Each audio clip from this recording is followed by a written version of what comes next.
everyone, and welcome to Cheshire Wellbeing CBT's workshop for today. So I'm just going to take you through some introductions, and then Hannah will talk you through some of the aims of the workshop. So Cheshire Wellbeing CBT is us. There's me, Beth, there's Andrea, Amanda, and Hannah. And basically we have got quite a few years' experience between us of delivering CBT and working with that as a therapy in quite a few different areas in terms of mental health. And we've got some quite different levels of experience from prior to working with CBT as well. But what's brought us all together is that we're really quite passionate about promoting emotional well-being for everyone.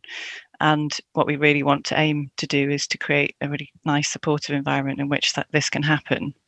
And what we want to do with our workshops is to enable people to develop the skills and understand the ways that CBT can help them develop tools to help kind of navigate their own emotional well-being.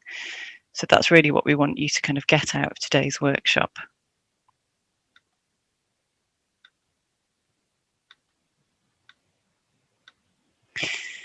So just in terms of housekeeping, the session today will be somewhere between 60 and 90 minutes. You've also got a resource pack, so please make some notes as you go through. You can use the pause and have a little look through that at your own time, which is quite nice. So within your pack, you should have some helpful resources. On the resource list, you'll have a blank hot cross bun, you'll have a blank unhelpful helpful sheet. So some things that will really make sense as we go through this today. Okay, so moving on to thinking about the aims of the workshop. We're going to try to provide you with an introduction to emotional well-being and cognitive behavioural therapy principles. We really want to try and help you to identify and understand your symptoms of stress. We'll be talking about effective stress management techniques and behavioural changes that may be helpful for you, and try and highlight the importance of working towards a meaningful balance in life. Okay. An introduction to emotional well-being. So the Mental Health Foundation defines emotional well-being as a positive sense of well-being which enables an individual to be able to function in society and meet the demands of everyday life. People in good mental health have the ability to recover effectively from illness, change, or misfortune. But in reality, emotional well-being will mean different things to each of us. But this statement is a really good way to get us to think about our individual interpretation of emotional well-being, and this workshop is a way to help you achieve it. So we're just going to think a little bit about the causes of stress. There are so many things in life that can cause us stress. We've just pulled together a few ideas, but this is by no means an exhaustive list. But here's what we have come up with. Deadlines and maybe pressures in work or education, employment, unemployment, housing, care and responsibilities, relationship difficulties, bereavement, health problems, parenting, exams and tests, family life, separation, COVID-19, criticism or perceived criticism, finances and debts. There's how each of us manages our stress will be very different, and the different stresses will affect each of us differently. No one of us will experience things in the same way. There's a real importance in knowing ourselves and understanding ourselves to enable us to navigate our stress and its causes. It's absolutely normal and okay to find all of these things stressful. And COVID-19 has brought many extra stressors for us with regards to social isolation, poor physical health, increased uncertainty, loss of jobs, loss of routine, bereavement, and further financial difficulty.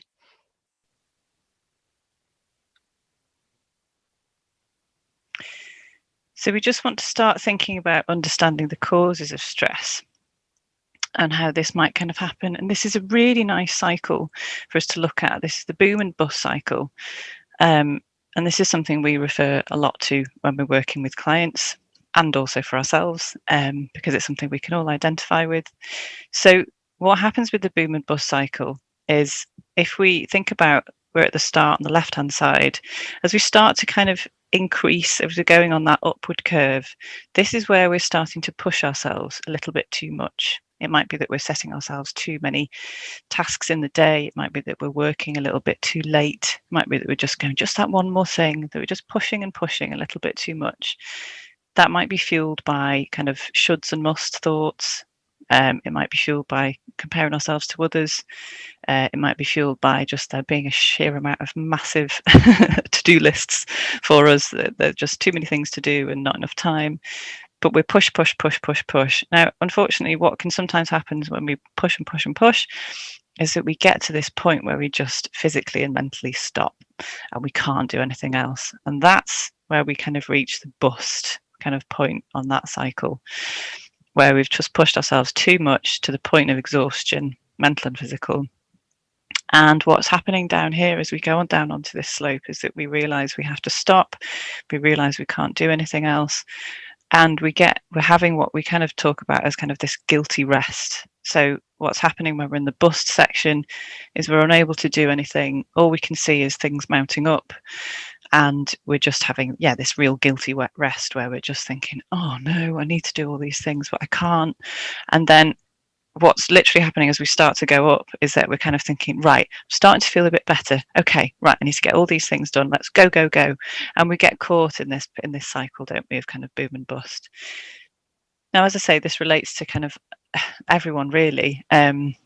We've worked with it a lot with, especially for people with long-term conditions, or where we've got some kind of illness that we're living with kind of day to day. And it's so applicable for that, but it's so applicable for everyone as well. Just thinking about, actually, let's think about what resources we've got and let's not overuse them. Let's use them quite appropriately. And it's just a really nice cycle to start thinking about for ourselves, as to noticing where we might be. Are we starting to push? Do we need to interrupt that? Or actually we are on the kind of come down, and do we need to start thinking about how we kind of alter things for ourselves as to stop ourselves getting caught into that cycle?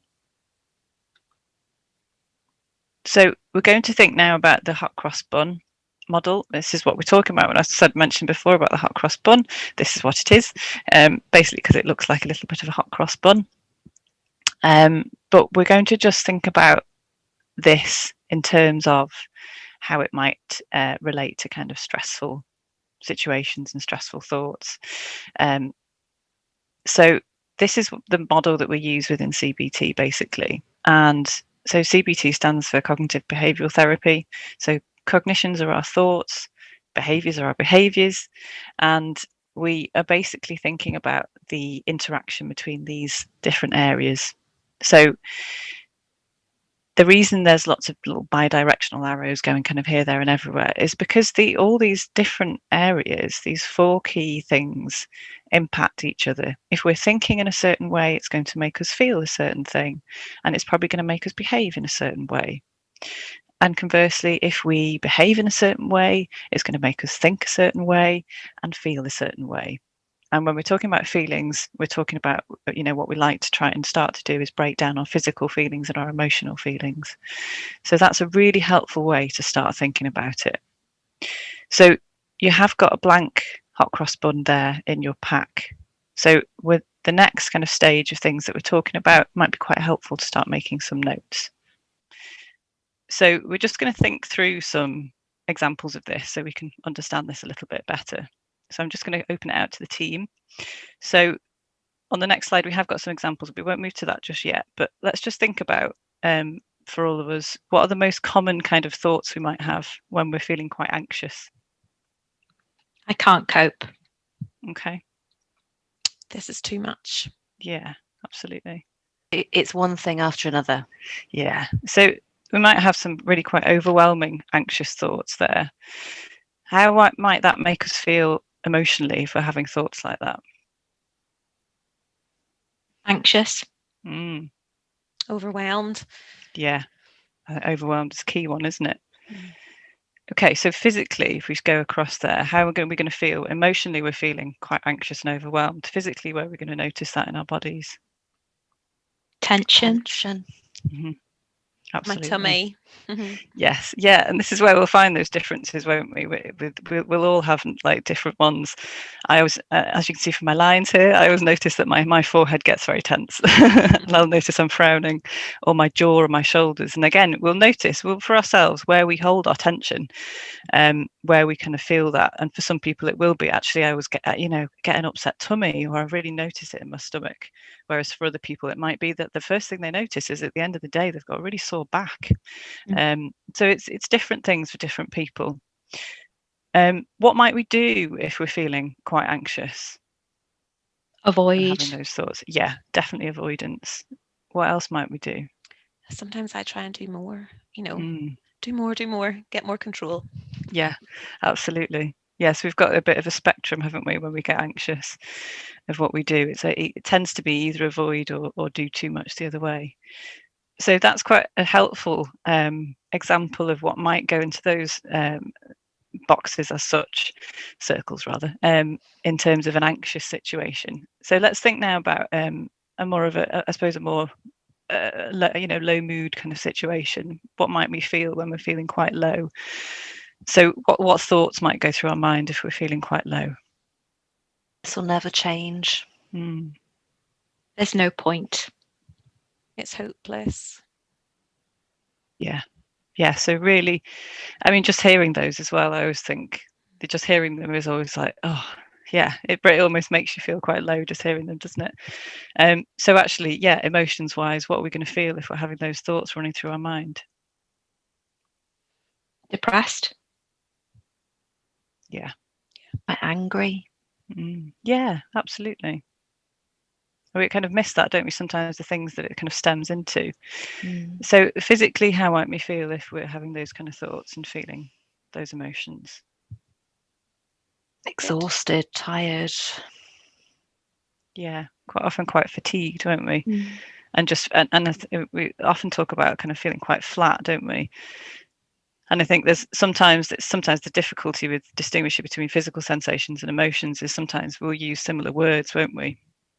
And actually, sometimes that's okay. We can really kind of lump those in together as long as we're recognizing what's going on. So in terms of behaviors, if we're thinking those kind of thoughts, if we're feeling those emotions and physical sensations, what might we be doing in terms of our behaviors? Maybe sleeping more. Not seeing friends.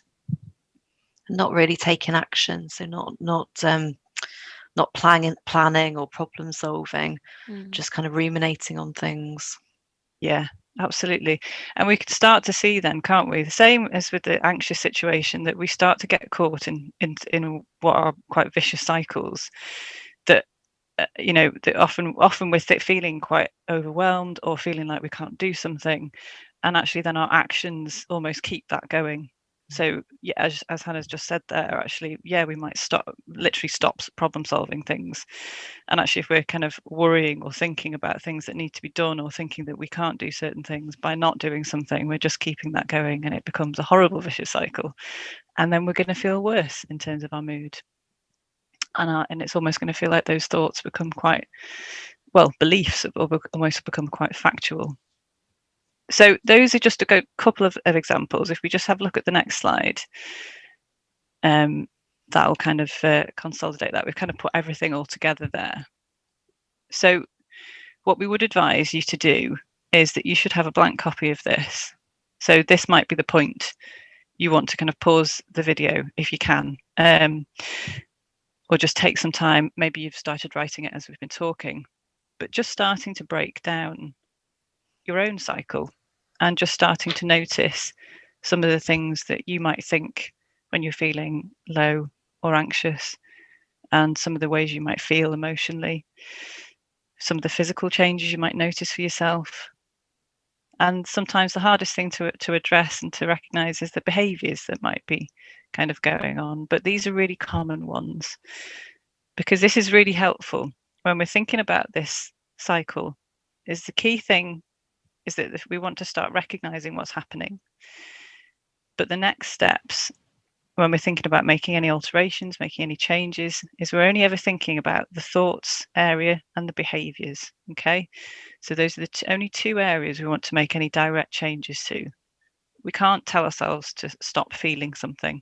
We can't tell our body to stop reacting the way it's reacting. That's really difficult. So we never directly want to change those areas. But what we can directly change, or directly have some kind of impact on, are the thoughts and behaviours. Okay.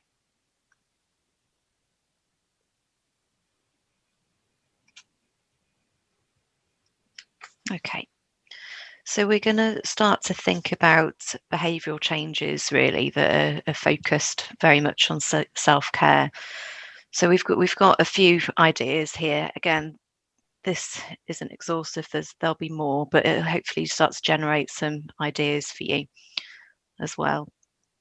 So CBT tells us that if you make changes to your behaviour and maintain these, there will be a positive impact on your well-being. So what we do affects how we feel. So as we're talking about self-care, think about some of the things that might apply to you. Some of you may notice that there are really big changes to be made. For other people, it might just be about making little tweaks and adjustments. But there's probably going to be something there to think about and something to work on. So firstly, and this is really, really important, we need to acknowledge responsibility really for our own mental health. So this could mean just taking a step back and thinking about what is and isn't working. So just bringing in awareness really to what's going well, what we might want to change. And that can be really powerful. Just this idea of recognizing, right, I'm doing this and this feels helpful. I'm doing this and I understand why, but actually it's not that helpful. It's an unhelpful behavior. Okay. So recognizing really what's within your control. Sometimes life can feel so overwhelming and we get caught up with those things that we can't control. But if we come back to acknowledging, right, there's some things that I can do something about, that's a really good starting point. Also, the idea of sharing as well. And as talking therapists, we see firsthand how helpful this is.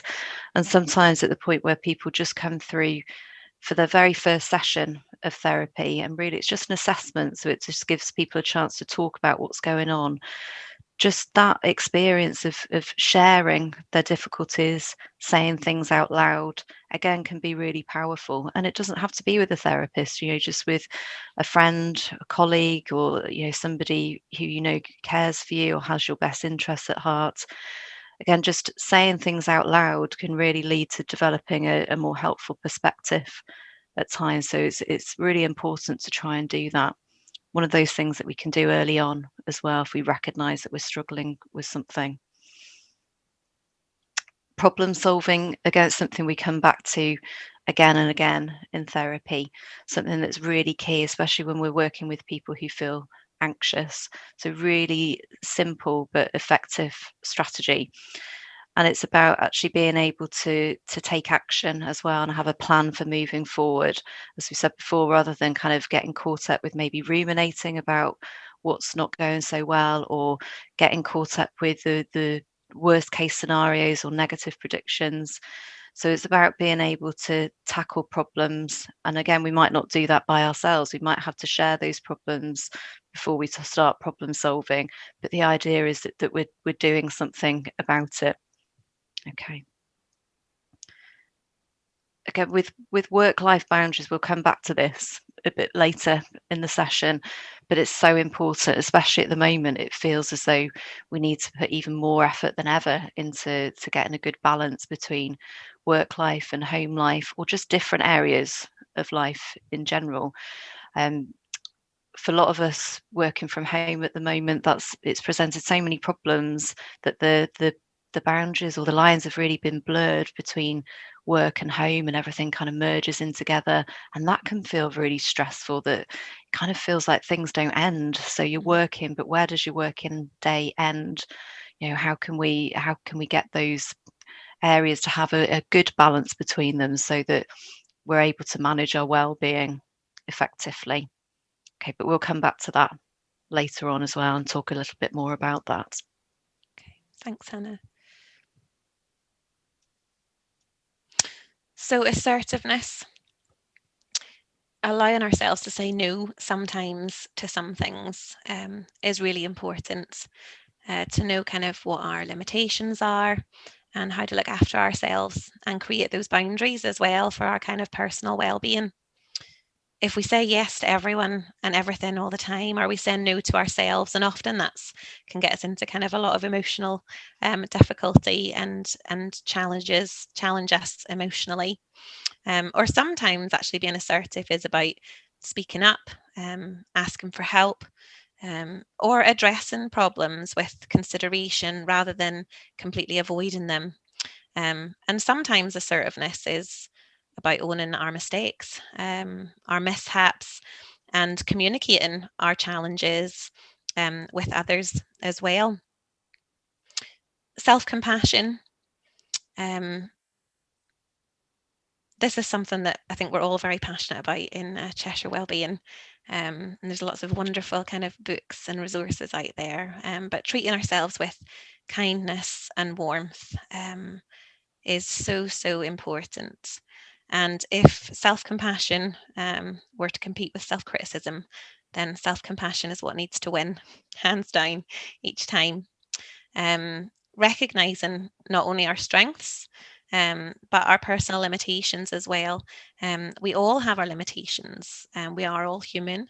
And it's really important that we recognize our humanity, that we make space for mistakes or those mishaps, and we treat ourselves kindly and respond to ourselves warmly within those as well.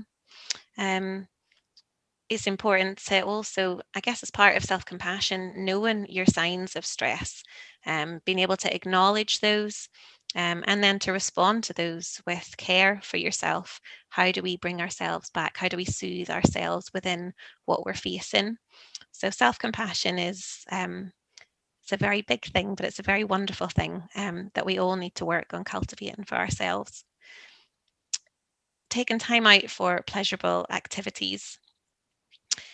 This is so important. And again, something that's been even more difficult for us, kind of for us all over the last kind of year, as we've had the various restrictions in place. We've been creating pleasurable activities here where we get dressed up on a Friday just for the heck of it. But it has such a positive impact on our well-being.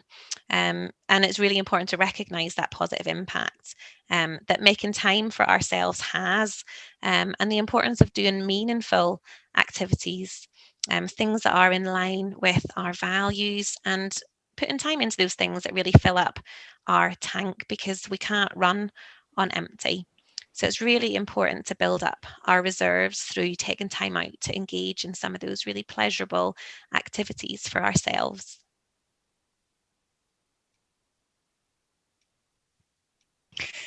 So this next four, well, certainly the last three of those, exercise, diet and sleep, are really thinking about, I suppose, like the basic kind of the foundation that we need to have to build on actually some of the other things that are on that list.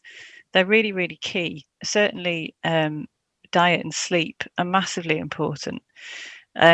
We do need to think about what we're putting into our bodies. You know, this isn't about having like this really, I don't know, you know, fresh fruit and veg every day and just beautifulness. Like, we've got to make it realistic, we've got to make it affordable, you've got to make it achievable. But it's just literally starting to think about, yeah, what am I putting into my body? How does it make me feel? Because it does have a massive impact. Even just things like drinking a bit more water can have a huge impact on how you're feeling. I know for me, if I don't drink enough, I get a headache, and that makes me feel rubbish, and I also feel quite tired with it. So just thinking about the little impact just drinking a little bit more can have, you know, for me personally. Sleep routine, sorry, I'm doing these slightly out of order, but sleep is massively important. We all know that, especially, you know, I mean, just if we've got any problems with sleep, it's just huge. But, you know, if we've had kids and small babies and even older kids, you know, impacting our sleep, that's just such a we all know the impact of an unhelpful sleep routine. But, you know, despite those things, we can still have a healthy sleep routine, even if we've got disruptions. So it's not about, even if we've got young kids, we can't ever have a healthy sleep routine until they get older. There are little changes we can make. And those are really important to address. I do tend to talk about kids a lot when we talk about sleep, because I think it's important when we are raising small children, we have a massive focus on a bedtime routine. And then actually for us, as we become adults and grow up, basically, we start to just, I don't know, think that we can do it without having any kind of helpful routine and expect ourselves to switch off. We might even be working till late at night or watching something really stimulating on telly and then just expect ourselves to switch off and go to sleep, which isn't particularly fair, really. So we might need to think about making some changes there. And whether that's about adjusting the time we go to bed, adjusting the time we get up, and having a little bit more regularity within that, that might be quite helpful to think about. Again, it's just thinking, all these things are just thinking about, are there little tweaks, little adjustments that we can make here and there throughout our day-to-day routine. Exercise. Now, when we're talking about exercise, we're not talking about having to, train for a marathon or anything like that. This is going to be completely individual, whether that be a walk around the block, whether that be a 10-mile cycle ride. That's certainly not going to be the case for me, but if that floats your boat, go for it. But again, this is going to be completely, adapted to you. But we do know that exercise has a really good impact on us and our emotional well-being. Physically and mentally, it really helps us. So again, it's just thinking about what can help you. Is it that we just get out of the house once a day? That could really help, especially in the past year when we've all had to spend a lot more time indoors and in our own homes. And again, as Hannah talked about, those boundaries kind of getting quite blurred. Being able to have a change of scene has been really quite important. And not all of us have got a garden to go into, but we can certainly just leave the house and have a little walk around the block or go to the local park or something like that. So again, it's adapting it to what's right for you. When we're thinking about relaxation, now what always springs to my mind is a lovely spa day. How nice would that be? But that, again, that's not realistic all the time, is it? Like, I mean, I can't remember the last time I had a spa day. But when we talk about relaxation, this has got to be something that we can do on a regular basis, that's affordable, literally doesn't cost anything, that is something that we can inject into our day-to-day routine. And it's difficult with a lot of these things. We might think, I just haven't got time for it. I just can't fit it in. Sometimes we have to make time, and I know that's easier said than done. But we sometimes, to exercise that self-compassion, we really do have to start putting ourselves first. And that doesn't mean that everyone else comes way down this list. It means that everyone's a close second, but we cannot look after other people unless we're functioning to a really good level. And relaxation is part of that. And it is really helpful to start thinking about prioritizing just little moments in the day. It doesn't have to be much. It can just be that instead of having a cup of tea where we've got it in one hand and we're doing 5 other things with the other hand, that we just take time out to have that one cup of tea, even half a cup of tea. Let's start small. Or it can just be that, we step outside the front door to have a little breather and then go back in. Just taking those little moments. It can be that we have a slightly longer shower, or make time for a bath if that's something that really works for us. So again, it's making it adaptable and workable, I suppose, for you, but telling ourselves that we do deserve that. And once we can start to make that little bit of time for ourselves, then it will start to have an impact in terms of our emotional well-being.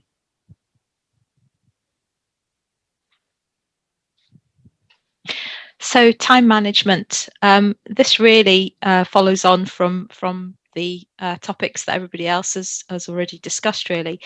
But time management is about making time for ourselves, but looking at our daily routine or our weekly routine and seeing if we're heading into that boom and bust cycle that Beth was talking about. Are we cramming too much into it to perhaps 1 or 2 days and then not really getting enough diversity within those other days? So There may be times when we just need to look at what we've got in our diaries and or in our plan for the day. And if we're feeling overwhelmed or we're feeling anxious or worried, that perhaps we need to break a task down and spread that out over the course of the week so that we're not feeling so overwhelmed in that one day. Also, it would help us to get a little bit more structure and routine, so that as Beth was saying, that we get that bedtime routine, as Hannah was saying, that we get those work-life boundaries into place, so that we're able to take time out for ourselves, but also meet our obligations. You know, at the moment, as Hannah was saying, the blurriness of those work-life boundaries, and people are having to homeschool on top of everything else that we've got in our normal everyday lives without COVID. At the moment, it seems really important that we just take that time out to manage our time a little bit more effectively. Equally, if we think about mindfulness, as Beth was just saying, taking that time out for relaxation, well, mindfulness is a really, really good way of just grabbing those few minutes for ourselves. So in the morning, if we can have that cup of tea or coffee, or that half cup of tea or coffee before we hit the ground running, that we just sit perhaps outside or somewhere quiet, and we just engage in our drink mindfully. So we smell it, we feel the warmth of it, we fully taste it, we're just totally in that moment, just so that we can have those couple of minutes for ourselves, just to step away. We're acknowledging that we may feel anxious, or we feel overwhelmed, or we don't feel on the top of our game, but just taking those few minutes just to engage in that drink mindfully, or that activity mindfully, will just help to ground us a little bit and bring us back to where we are in the present, rather than worrying about what we've got coming up or what's already been. And lastly, reducing alcohol. They always like to give me this one. We all like to have a glass of wine. We all like to have a little tipple or a special bottle of beer at the weekend. But what we find is that when we're particularly anxious or low, that we can start to depend on alcohol a little bit more. We believe that it helps us to get to sleep, and it does help us to get to sleep. But that's such a short-term effect, because over the course of the night, your body has to obviously get rid of that alcohol, and it will disturb our sleep. And eventually that one glass of wine in an evening may extend to 2, 3, or 4. We also know that alcohol will make us feel more anxious, or it will make us feel lower in mood. So if you're going to have a glass of alcohol, enjoy it. You know, we all like a glass of alcohol, don't we, ladies? We all like a quick glass of alcohol at the weekend. But when we're becoming too dependent on it, it's not helpful. It will impact on your sleep. It will impact on your mood. It will make you more anxious. It's going to affect your motivation. So it's about being mindful of how much alcohol you're drinking.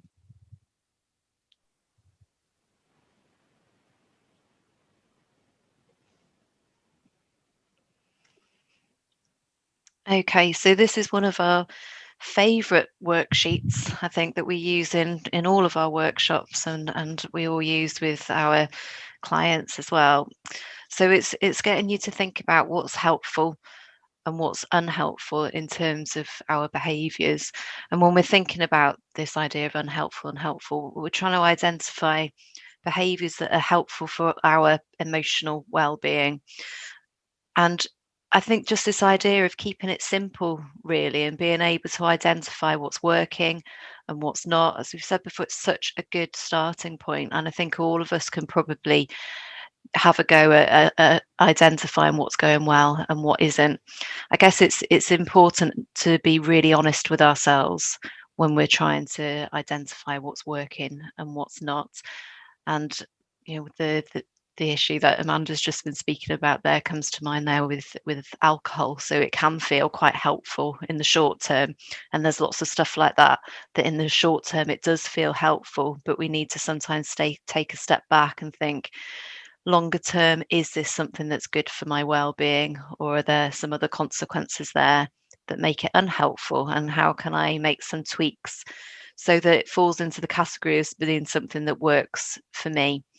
So everyone's helpful and unhelpful behaviours will look slightly different, But I guess it's using the lists that we've looked at previously to get you thinking about, what am I doing at the moment? Is there avoidance going on there? Are there relationships that aren't working so well? Are there things that you the avoidance one is a big one, isn't it? I keep thinking about that whenever I think of unhelpful stuff. What are you avoiding that you need to face? What do you need to perhaps share that you've kept to yourself? And just coming up with some ideas of what you need to work towards and what you might need to reduce as well. Okay. Is there anything anyone else wants to say about this? I think to think about, things we're avoiding. I think when we talked earlier about that spectrum of behaviour, though, it might be that we're doing too much of something as well. I mean, obviously, when we think about alcohol, it kind of goes into that. It might be too much.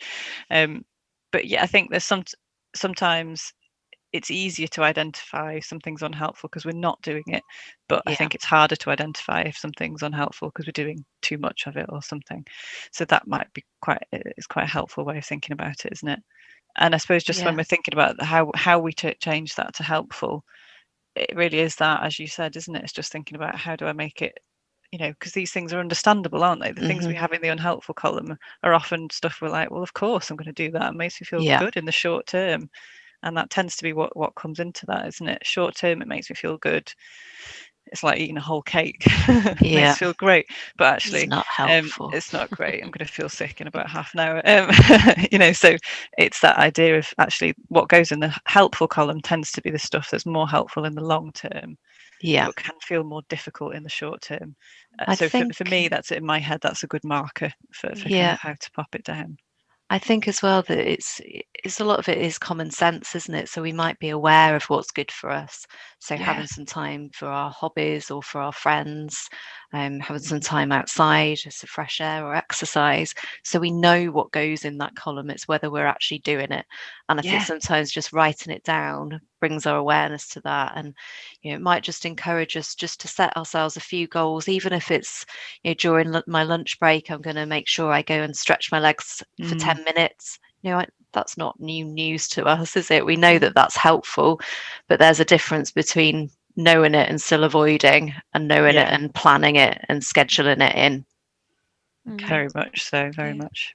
Yeah, I think sometimes just thinking about kind of the consequences, that's often something we talk about with our clients, isn't it? The consequences of different behavioural responses is a really helpful way to think about it. And that, is this helpful? Is there a good consequence to this? Or actually does it just kind of negatively reinforce kind of what I'm experiencing as well? And I suppose thinking about how it's going to impact the situation if it happens again. That's always a good way to think about it, isn't it, as well?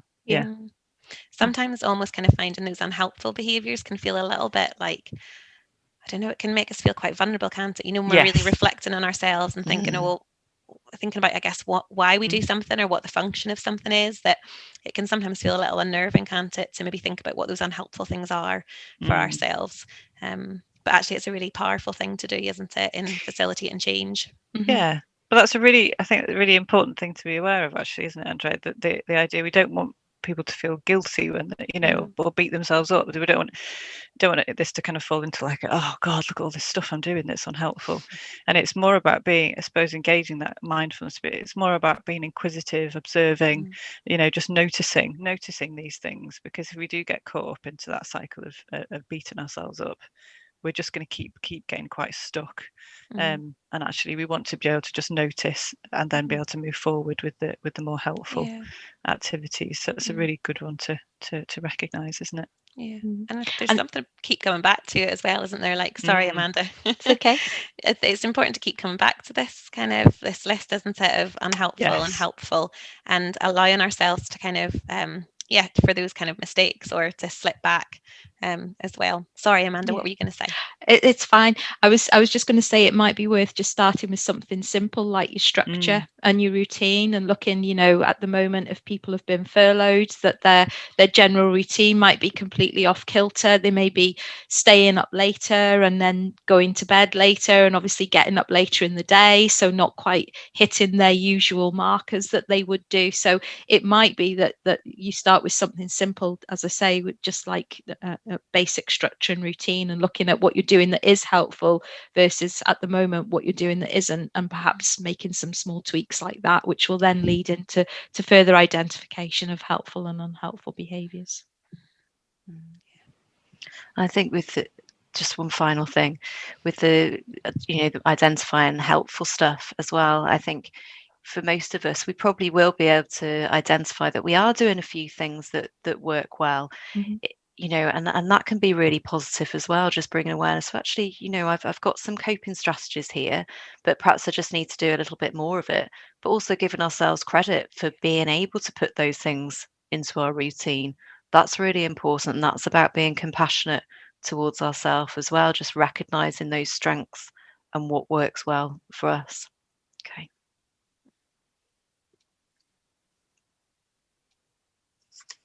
Okay, so we're going to move on to thinking a little bit more about the idea of creating and maintaining a really good kind of work-life balance. So when we're talking about work, that isn't just paid employment. It could be other work as well, unpaid work. So being at home with children or other caring responsibilities, stuff that you're doing around the house. So it covers all of that. So we're probably all aware of how important it is to establish and maintain a healthy kind of work or just life balance. But what does that actually mean? Do we actually think about what that is and how we put that into place? If we think about the idea of putting 100% of ourselves into work, whether that's paid or unpaid, we can probably all agree that there are going to be quite negative consequences to that. So if everything I do is always focused on work, it's going to mean that I'm neglecting other important areas of my life. So I'm not going to be paying attention to relationships or to hobbies, self-care or leisure time. So all of that just gets kind of put to one side and forgotten about. And then there are going to be further consequences to that. So if I'm not putting effort or kind of attending to those different areas of my life, it's going to affect my mood, my stress levels, my kind of general well-being. It's going to impact on relationships as well. So there's, it all sounds pretty bad, doesn't it? It is going to have a negative effect on those things. But then it's like a vicious cycle. Because if I'm feeling maybe more stressed or my mood's changed, I'm feeling quite low in mood, my friendships and my relationships are suffering, it's going to be very hard then to function in work, whatever my work is. So it's that horrible vicious cycle where it just doesn't really work out very well. If everything is invested in work at the cost of everything else, it then ends up having a negative effect on my work and my productivity anyway. So it's really important to try and acknowledge what's going on, and how much time you're putting into different areas of your life, and try and take some action as well. So thinking about making some changes or strengthening those boundaries, speaking up as well to kind of make other people aware perhaps about what's going on. So I think there's a lot to think about there. And I guess for a lot of us, we're kind of taught, aren't we, that it's really important to put a lot of effort into work, and that's a measure of success. So it might feel quite difficult to pull back from that. A lot of us, our identity is kind of wrapped up in work as well. So it's thinking about what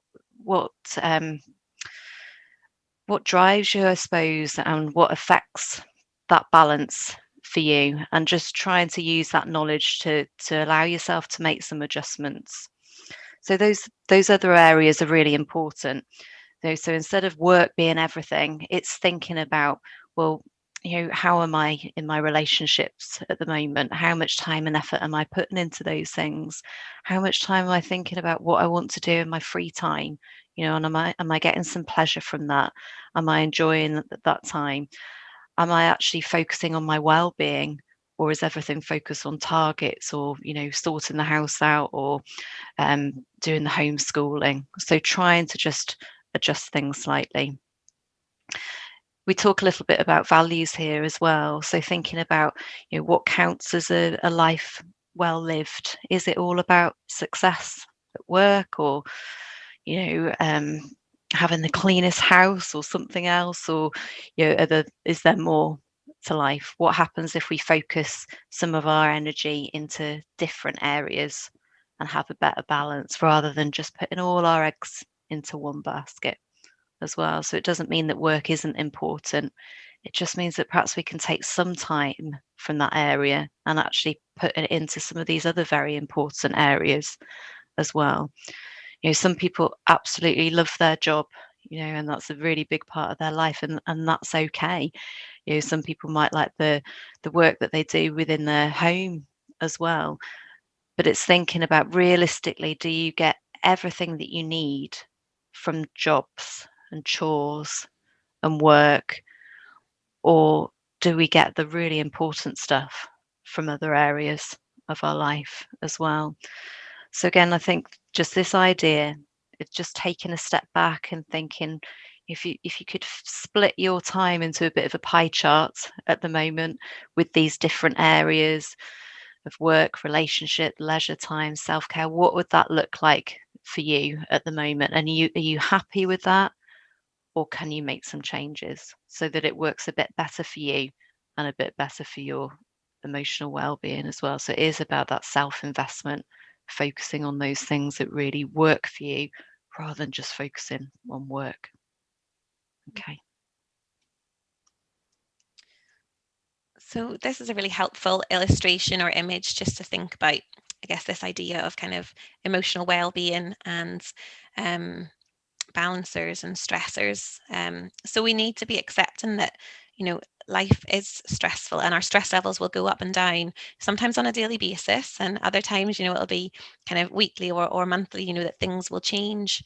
But we do need to be accepting of that. We're not looking to eradicate stress.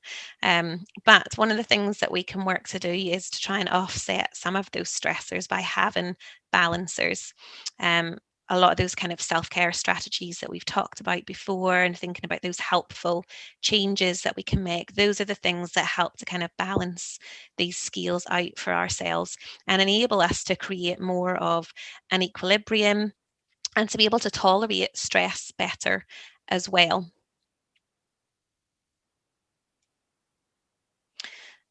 So you should have one of these worksheets in your pack. If you want to make notes on it now, then that's great. Or if you want to pause, that's fine. But we're just going to kind of talk through this a little bit. I'm wondering if it would be helpful just to kind of open it to the team. So Hannah, Amanda, Beth, just really see if we're going to disclose a little bit perhaps about ourselves. That's I guess it's helpful just to explore really this for each of us, really. How are your stress levels at the moment, ladies? I think moderately high. I would echo that, Beth. Yeah, I think that'd be quite a common feeling, wouldn't it, at the moment? Yeah, there's a lot going on, isn't there? Yeah. I think also, and I'm sorry not if I'm tangenting, but there's also, I think, a certain element of stress at the idea of the restrictions dropping or lowering as well. And I think we've all been in this situation for such a long time that actually there's a little bit of like, how do we go back to normal? What is change normal? again, isn't it? It is. It's just change. We've all got into a new rhythm, and then we're being asked to expect to kind of go into another new rhythm, which is stressful. And so we've mentioned already some of the stressors that we've maybe got going on in life. So our work, home life, might be parenting, it might be maybe some house renovations. It's important for us to be able to acknowledge what our stressors are, because actually we need to really validate those for ourselves and acknowledge them, because I guess that's part of our humanity, isn't it? That we are going to get stressed, and we need to be able to acknowledge that and acknowledge that things are stressful to then be able to do something about it. What for you guys, what are your kind of key signs of stress? How do you know when you're feeling stressed?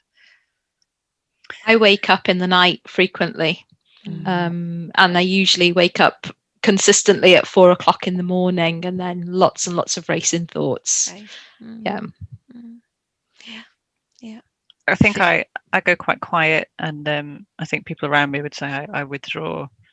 and that forehead brow comes back.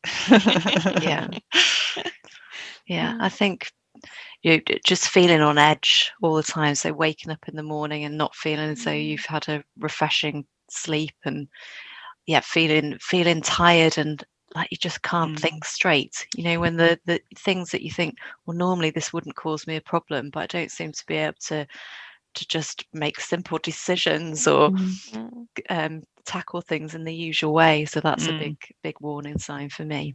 Yeah. And again, it's so important for us to be aware of those things, isn't it? Because actually the earlier we become aware of those kind of warning signs, the earlier we can then start to kind of engage in some of those self-care strategies and make some of those changes that we've touched on previously. Let's just think about, for each of us, what are unhelpful things that we might do that may contribute to our stress levels. Is there anything that comes to mind for you guys? Definitely a closer offer in that sense. I definitely do. New term. But yeah, I definitely do that when I know I should share. And even if people sometimes, again, not all the time, sometimes I will interrupt it, but a lot of the time, I would be like, yeah, I'm fine, just fine. It's that idea of, well, I kind of almost can't open up enough to even share because I just feel so stressed. So that is definitely an unhelpful thing I do. And good for us to be aware of as well, isn't it, in ourselves? I think for me, just not focusing really on any kind of self-care, even the basic stuff like drinking enough water, just goes out the way. I just don't even think about it. So that's really unhelpful, and kind of not getting some fresh air, not going out for that walk at lunchtime and that kind of stuff. It's all like, I've got to get it all done and don't give myself a break. Yeah. I think I'm like you in that sense, Hannah, that I tend to work harder. I tend to go into overdrive in an attempt to make sure that everything's boxed off so that I believe I won't feel stressed anymore. And that's usually at the cost of my own self-care. So I tend to stop doing all of the things that usually help to keep me quite well and balanced, because I think that if I can just get through this and just get this completed, then I will feel okay. Whereas actually what I need to do is kind of step back and slow down. So yeah, that's my unhelpful approach. And for each of you, what are perhaps some of the changes that you have made to care for yourselves better? I suppose for me, it's following on from the things that I do that are unhelpful, sharing, catching myself when I know I'm doing it, and instead of kind of going, yeah, I'm fine, actually stop. And it literally sometimes is that stopping, taking a breath and going, actually I'm not. There's this and that verbal kind of mess. But yeah, it does help. It just sometimes helps just to get it out, doesn't it? So it's, for me, it just such a visual person, but I think there's this big mash in my head, and just to talk it through with someone just lays it out. It doesn't change the fact that it's all there and it's still stressful and it's all still needs to be done or managed, but it just feels a little bit clearer. And that's the key thing for me, I think. I think for me as well, just making people aware rather than just kind of battling on without talking about it. So definitely letting people know, but also, this is something I've been trying to work on, because I am just sitting down looking at screens a lot of the time, and that doesn't feel very good. And then sometimes when I would have a break, I would just find myself still sitting down but looking at my phone instead and scrolling through pointless social media. So trying to get out and just think, right, I've got 10 minutes, but I can walk for 10 minutes. Things like that. And then just the feeling of actually I'm doing something that is helpful lifts you even further, doesn't it? That you know that you're doing something that's good for you. Yeah, absolutely. Yeah, and I think I've learned to give myself permission to not do things and not have to place myself into overdrive. So yeah, just stepping back and saying that doesn't need to be done this minute.